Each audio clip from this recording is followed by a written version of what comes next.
es una construcción que es plenamente mesoamericana. Está hecha en Mesoamérica con unos parámetros mesoamericanos y con una serie de cuestiones que la hacen ser única en el contexto de las catedrales del mundo.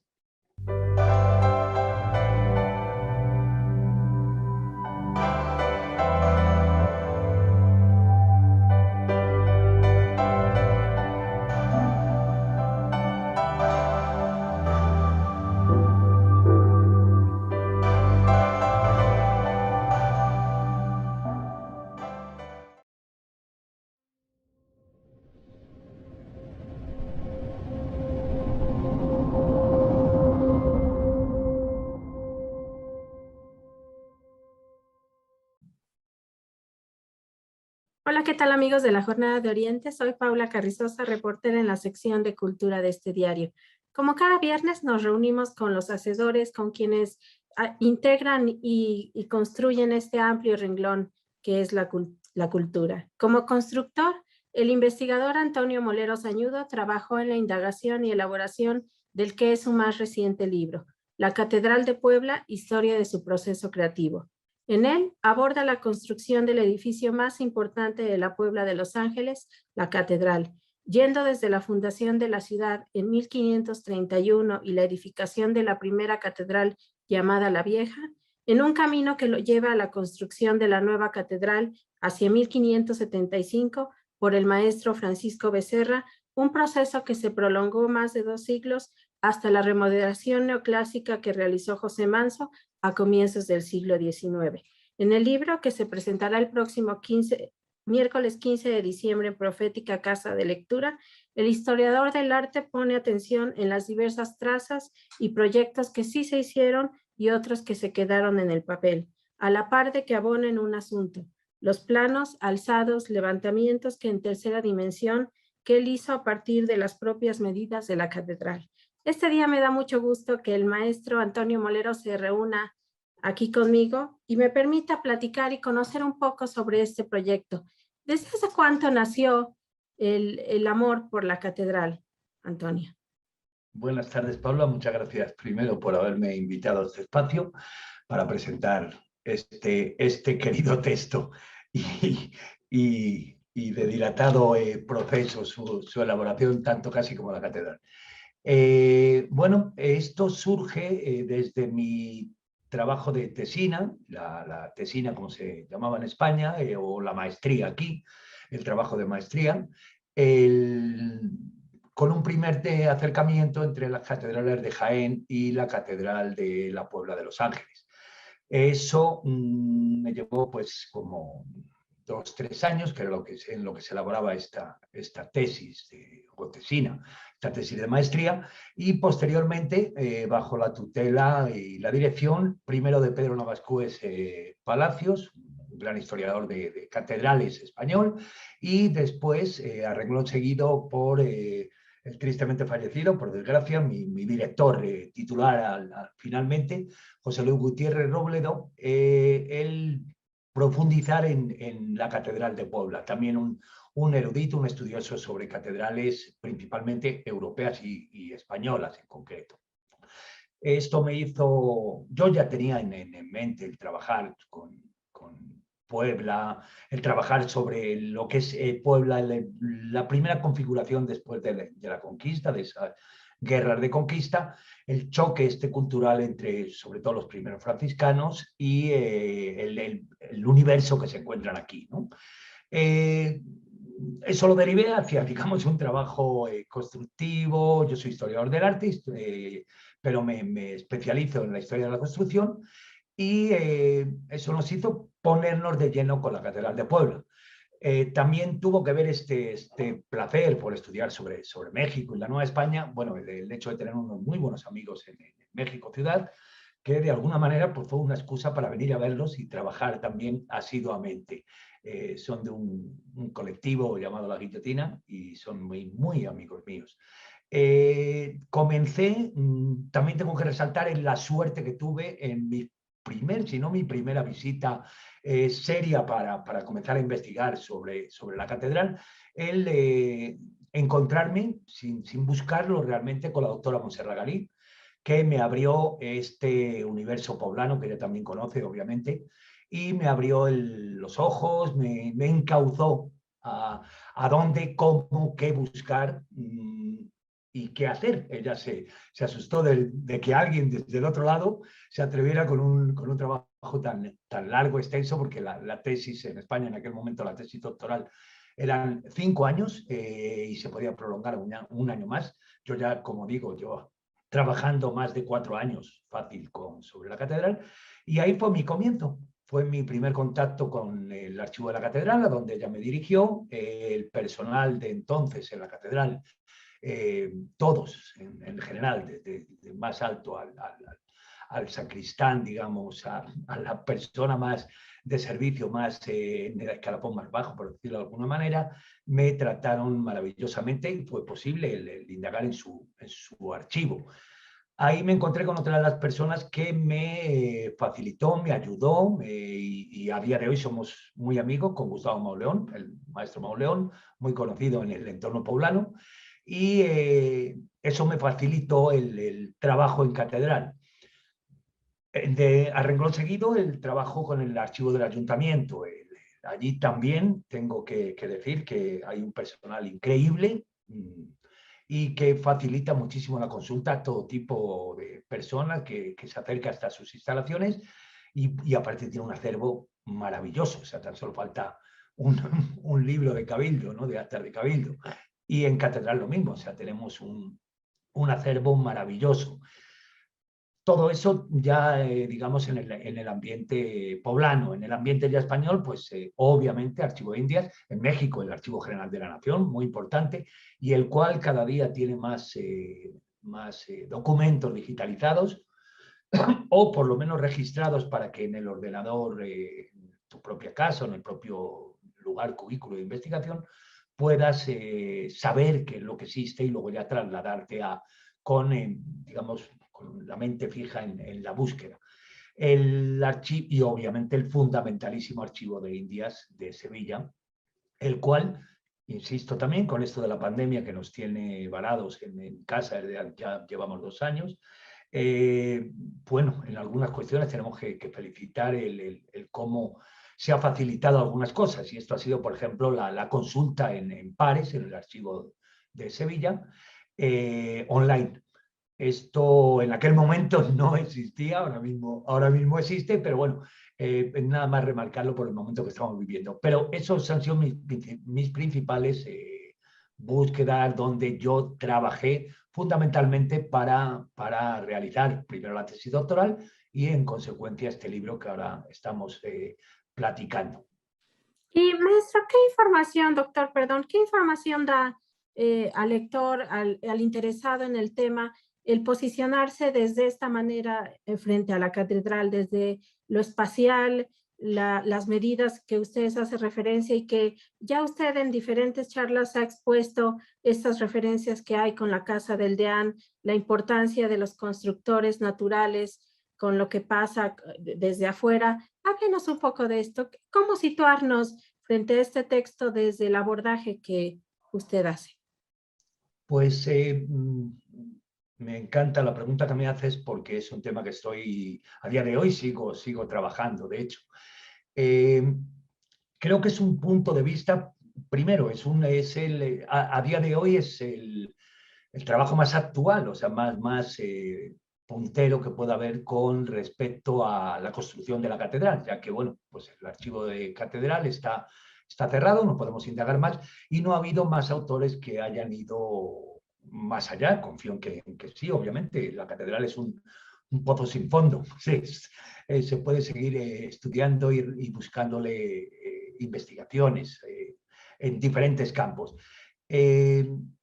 Yo lo que he querido resaltar, y creo que el punto de vista interesante que tiene, es este primero, que digo, de la documentación de archivo novedosa, y después el verlo como dejar de ver la Puebla de Los Ángeles como una ciudad de españoles y para españoles.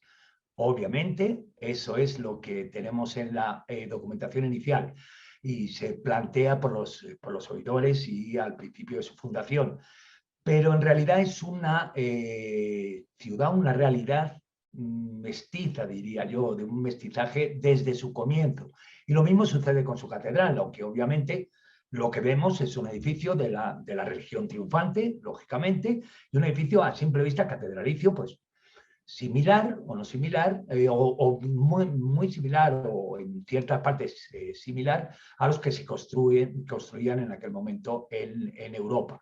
Pero está llena de singularidades que se desglosan en el libro, se van tratando en el libro, entre ellas la que usted dice de las, que tú dices, Paula, de las medidas, los módulos, los parámetros que se toman para la construcción, la orientación de la ciudad.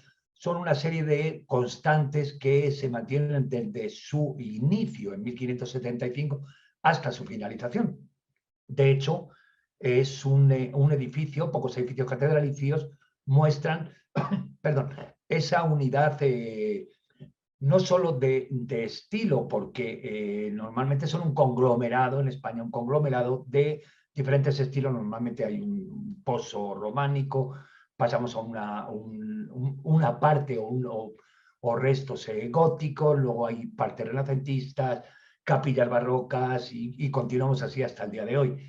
La Catedral de Puebla es prácticamente un continuum desde su inicio. Los módulos y las medidas, tanto en su planta como en su alzado, que se trazan, que marca Francisco Becerra, se siguen y se continúan y se perpetúan hasta que se pone la última piedra, hasta que se realizan los últimos trabajos en las torres. Tenemos ese módulo del Molipitli famoso que yo lo he mencionado más de una vez, que corresponde a media vara o un pie y medio, perdón, que en España no es muy usado en ese momento, no es una medida muy usual, y que aquí se toma como referente porque corresponde con una medida náhuatl y corresponde con un despiece, sobre todo para agilizar obra y para crear un lenguaje común, con un despiece perdón, de ese sillar corresponde a 3 sillares de la cantería prehispánica.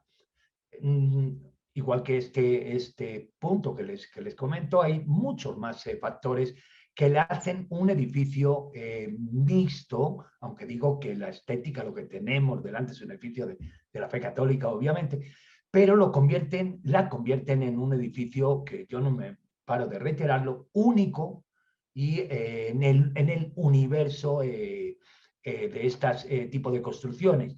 Es una construcción que es plenamente mesoamericana.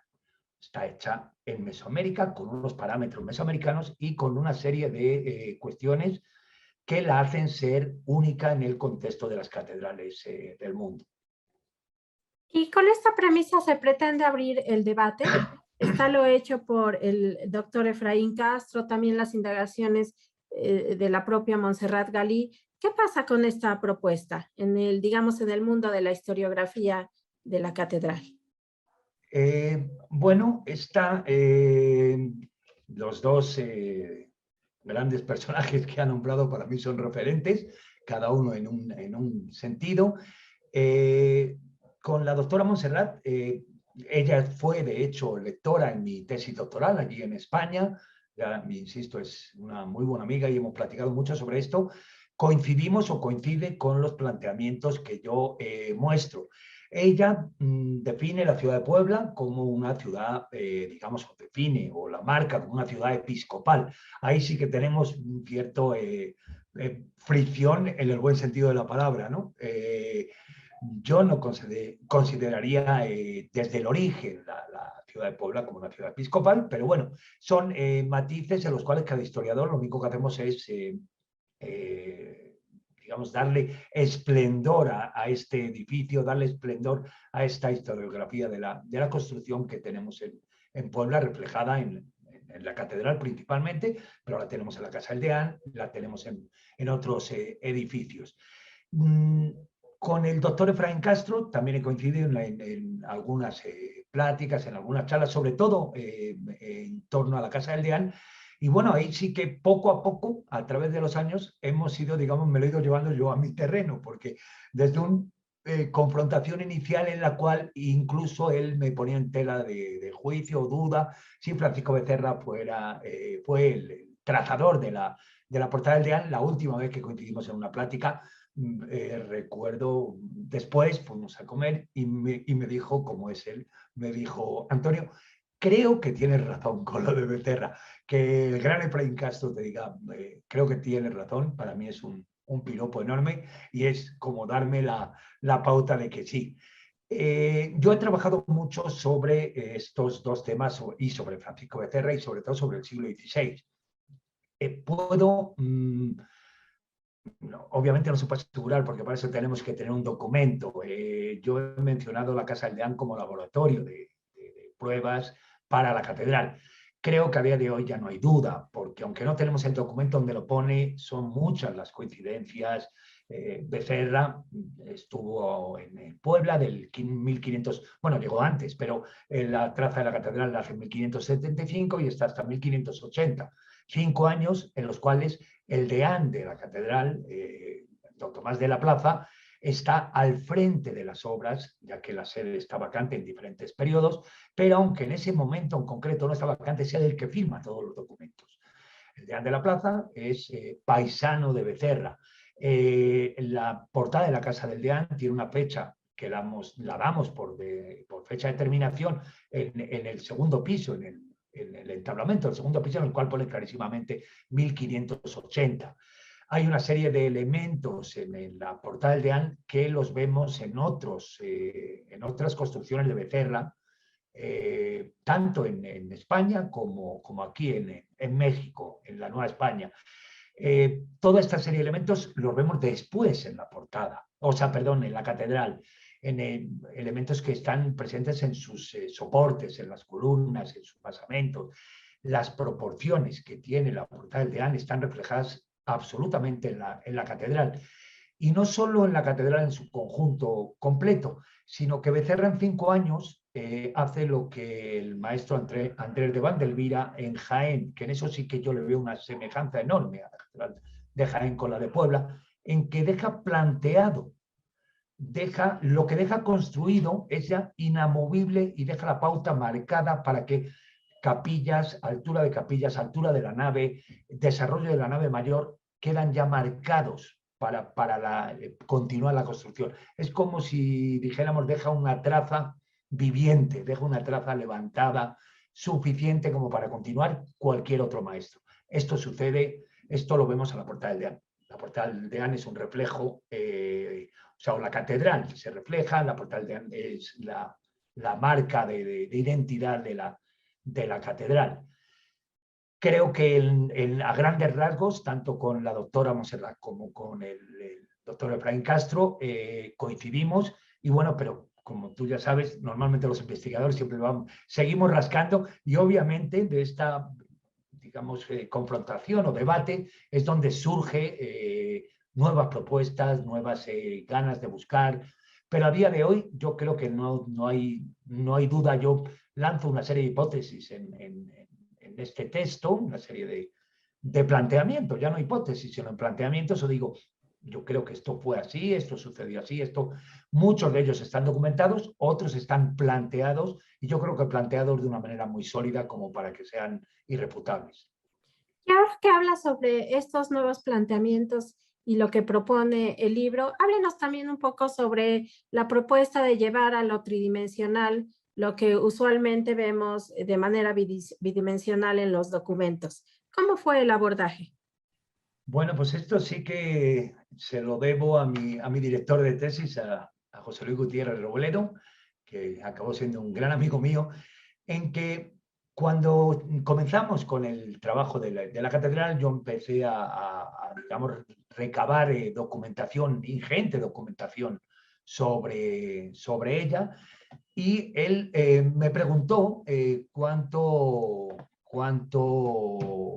había de planimetría, qué había si se había hecho una planta real. Entonces, bueno, pues teníamos una planta que es del siglo XVIII, del siglo XVII, de Juan Benítez, que están resguardadas en el Archivo de Indias. Luego hay una serie de plantas que se midieron y alzados que ya estaban realizados, pero él me dijo, yo, bueno, por mi trabajo anterior, yo he trabajado muy cercano al gremio de la construcción, al gremio de la herrería, sé medir, sé de materiales, sé una serie de cosas que, digamos, que han redundado en mi beneficio. Y me planteé el reto de hacer una planta, en principio una planta no, mi planta, la planta de esta tesis doctoral.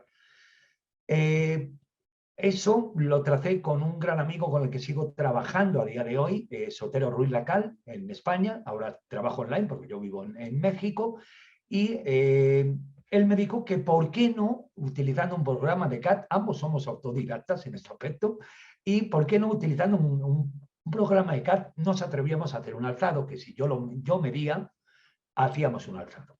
En principio era un alzado simple, era vamos a decir, digamos, una planimetría plana de lo que es el alzado interior y, bueno, pues de algún aspecto exterior. Esto fue derivando en que yo empecé a venir más tiempo a Puebla y acabé, pues, vagando por sus bóvedas y por su interior, midiendo todo, o sea, lo que desde la cornisa más chiquita o el detalle más ínfimo a las grandes estructuras, digamos, o macroestructura de la catedral. Esto para mí fue realmente un descubrimiento, porque lo que veía lo que veía en los documentos en la mañana o lo veía un día, se me corroboraba en muchas ocasiones mientras medía, o ciertas marcas de cantería que encontraba en sitios que si no recorres la catedral al dedillo y le echas muchos días de estar ahí, ya digo, de subirte la torta arriba y echar el día, desde por la mañana, a las 7 de la mañana, hasta por la tarde, noche, cuando ya me venía a decir que ya que se cerraba, que me bajara, ¿no? Recordaré al sacristán don Elías, en paz descanse, una gran persona que vivía incluso dentro de la catedral, en la trasera de ella, que me venía a buscar él. Esto hace que entres en una perfecta comunión con el edificio. O sea, mi profesor Pedro Navascuez me decía siempre, no a mí, lo decía en sus clases y a sus doctorandos siempre, que el mejor documento es el edificio. Y yo aquí lo he podido corroborar. O sea, he revisado por activa y por pasiva miles y miles de documentos, pero realmente el mejor documento, y tristemente no se le puede recorrer ahora en toda su plenitud, el mejor documento es el edificio. Yo tengo pendiente el que se pueda volver a subir, volver a recorrer con cierta comodidad, y el que se hagan grupos de visita en los cuales intentemos contar una historia de la catedral que no sea la historia que llevamos contando en turismo siempre. Que no está mal, pero sí, la catedral tiene sus capillas, tiene sus reliquias, pero tiene una riqueza increíble en poder subir a su bóveda, ver el entorno, notar cómo está hecho, ver los materiales que tiene, y que, yo no digo yo, sino alguien instruido sobre esto pueda contar algo paralelo que no le resta al otro, sino que le añade. Entonces, eso fue lo que nos hizo el ir a realizar unos 3D, ya comento, con un programa de CAD, y el tener a día de hoy, como se muestra en el libro, muchas imágenes tridimensionales, hipótesis sobre las trazas, nos permitió, basándonos en un documento en el cual habla de 4 torres, las bóvedas a una misma altura, en el proyecto de Becerra, realizar un 3D en el cual nosotros mostramos eso, con lo cual creo que se acerca al lector. De alguna manera no es la lectura árida de leer. La catedral fue o estuvo planteada así, así, así, sino que lo ves en una imagen. Obviamente es una imagen hipotética, es una hipótesis, nunca se llegó a trazar, pero, por ejemplo, en este contexto de que toda estuvo trazada para que fueran las 3 naves principales a una misma altura, en este recorrido interior de la catedral, obsesivo, diría yo, me encontré donde estaban los arranques de lo que iba a ser las bóvedas de crucería. Todo el templo iba a cubrir con bóvedas de crucería de nervios, tipo góticas, aunque iban a ser muy rebajadas, muy planas, y me encontré los arranques. Eso no lo había visto nadie porque, digamos, nadie constructivamente se había obsesionado en intentar demostrar el documento. Eso nos ha permitido el poder realizar estas hipótesis en 3D con una base documental y con una base gráfica, o sea, una base de poder demostrar dónde están los arranques. Y eso es lo que realicé con Sotero Ruiz Lacal y seguimos trabajando en ello, porque, por ejemplo, ahora mismo hace poquito hemos presentado un 3D también sobre la fachada de la Casa del Deán, en el cual hemos implementado un tercer cuerpo, hipotéticamente el tercer cuerpo que existió, obviamente siempre con un referente planimétrico, un referente proporcional y con imágenes de edificios o de fachadas de la misma época en todo el mundo, en Italia, principalmente en España, obviamente. Pero bueno, eso es lo que hemos hecho en la catedral también, lo que hicimos anteriormente en la catedral, y le seguimos buscando, porque siguen quedando cosas por hablar de la catedral, conferencias, coloquios en los cuales se puede hablar de lo que hubo delante de ella. Tuvimos hace poco un gran edificio de plástico, que era la Capilla Sistina Vaticana, y el espacio que ocupaba esa Capilla Sistina Vaticana era el mismo espacio que ocupaba un sagrario que hubo levantado, y de las mismas dimensiones prácticamente, en el mismo sitio donde se levantó esa Capilla Sistina. Eso lo hemos reproducido también en 3D, nos ha permitido, la documentación nos arrojaba medidas muy claras de lo que había ahí, y nos ha permitido el hacer una recreación en 3D, que es lo último que hemos hecho a día de hoy y que de hecho se incluye en el texto. Hasta que el momento en el que se escribió se incluye todo lo que teníamos sobre ello. Y ahora que habla sobre esto, me lleva a pensar en la actualidad y sobre todo en la idea de la continuidad que tuvo para su construcción la catedral, pero también en su uso. Puebla se enfila a cumplir sus primeros 5 siglos de vida y mucha gente desde diversos sectores se han preocupado por prepararse para celebrar. Pero ¿qué papel debería tener un edificio como este tan importante en su forma, en su fondo, en los usos, ahora en las investigaciones que provoca con respecto a su ciudadanía? ¿Cuál es el papel que deberíamos pensar sobre ella, sobre todo en este sentido de las otras historias de las que todavía es posible compartir? Pues yo creo que lo primero que se debería hacer es crear un ciclo de conferencias o de un ciclo de coloquios que se fueran renovando, que se crearan desde arzobispado y desde la universidad, por ejemplo, desde la UAP o desde ayuntamiento, se creara como una especie de consorcio que ya, digamos, se trabajara juntos, de alguna manera, independientemente de ese, digamos, turismo y de esa manera de presentar el edificio que tenemos ahora y que es el mismo que llevamos teniendo desde hace muchísimos años. Se cree algo nuevo, se haga alguna especie de, ya digo, de unión entre los poderes fácticos de Puebla, como se decía antiguamente también, y se crean ciclos en los cuales se inviten a investigadores, se invite a eruditos del tema, incluso a gente, a poblanos que conozcan historias, que conozcan la realidad de Puebla. No tiene por qué ser una cuestión solamente de académicos, sino abrirlo a la gente interesada, y que eso por ejemplo, se utilizara la catedral como escenario. O sea, yo tengo el honor de haber presentado la tesis doctoral, una parte de ella, en el altar mayor de la catedral. Para mí fue uno de los mayores, el mejor lugar que he tenido para presentar algo. Para mí fue un honor absoluto el estar ahí arriba y el poder digamos, contar lo que yo había vivido ahí dentro. Se me está poniendo hasta el pelo de punta de la emoción que yo sentí en ese momento. La catedral, obviamente, es para ritos religiosos, es un edificio religioso, un edificio de la fe católica, pero es un edificio que es patrimonio de la humanidad.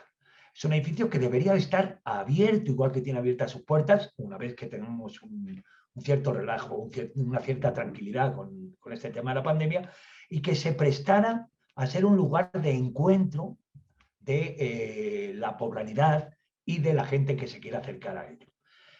Eso incluiría el que se pudiera visitar su edificio en toda su extensión, que se conociera verdaderamente.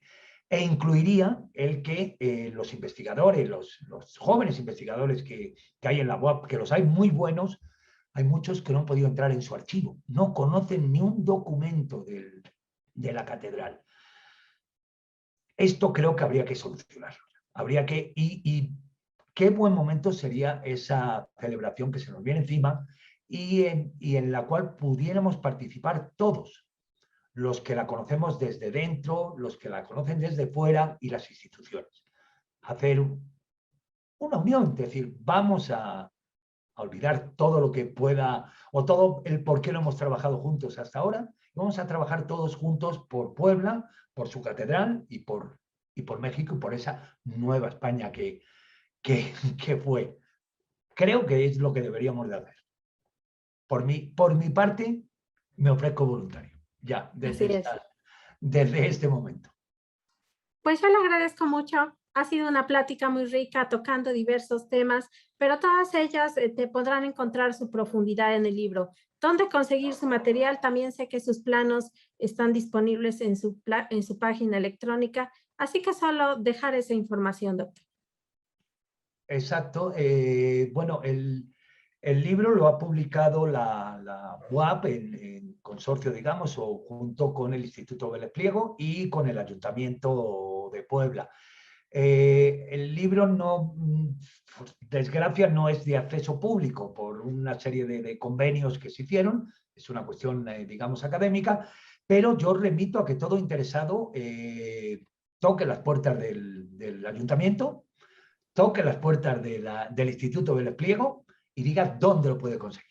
Así de claro, yo insto a que lo haga todo el mundo porque para mí sería un orgullo que se divulgara, todos los ejemplares que sean el tiraje que se ha hecho, acabara en manos de personas que lo disfrutaran o que por lo menos lo ojearan, lo tuvieran en sus manos. Y con respecto al planimetrías, videos que también hemos hecho y mucha más información al respecto de otras cuestiones, en el libro está mi página web, antoniomolero.com. No obstante, la digo por si alguien quiere entrar. Y ahí hay una serie de vídeos que en su día acompañaron la tesis doctoral. A día de hoy los que producimos tienen mayor calidad, pero yo creo que esos tienen el gusto ese de ser la primicia, lo que se hizo primero, pero en cuanto a información académica, constructiva, documental, tienen la misma que podemos encontrar en el texto. Y me reitero, toquen la puerta del ayuntamiento y pregunten. El libro pertenece a una colección en la cual se han editado con otros 4 autores, 5 libros, y ninguno de ellos está disponible, por desgracia, en librerías. Entonces, pues vayan, pregunten, que es la única manera de que se abran y que no solamente lleguen a instituciones, sino que pueda llegar también al público interesado. Así es. Pues yo le agradezco nuevamente, maestro Antonio Molero. Seguimos en contacto. Estamos pendientes de la presentación del día 15 en Profética a las 19 horas, y así que seguiremos en comunicación. Sí, solamente decirle que también hay una presentación, lo que pasa es que es con cupo limitado, con lo cual no me atrevo a hacer una invitación extensiva, porque a día de hoy todavía no sé si está lleno el cupo, pero yo creo que va a estarlo, porque es dentro de la Casa Museo del DEAN, y es, bueno, pues dado el momento de pandemia, pues el espacio es reducido, son 2 salas nada más. Pero lo que sí hago es invitar a todo el mundo a Profética, a esta presentación, y en la Casa del DEAN, pues el que pueda, que pregunte a ver si hubiera cupo, y si no, que vaya en otro momento, que es un museo poco conocido de Puebla y es una de las joyas que tenemos en Puebla, increíbles. Así que, por favor, visiten el museo de la Casa del DEAN, que está a una cuadra de la catedral, es el gran desconocido incluso para los poblanos, tristemente. Y ya luego hablaremos de eso también, doctor. Ok. Muchas gracias. Le agradezco. Gracias a ti.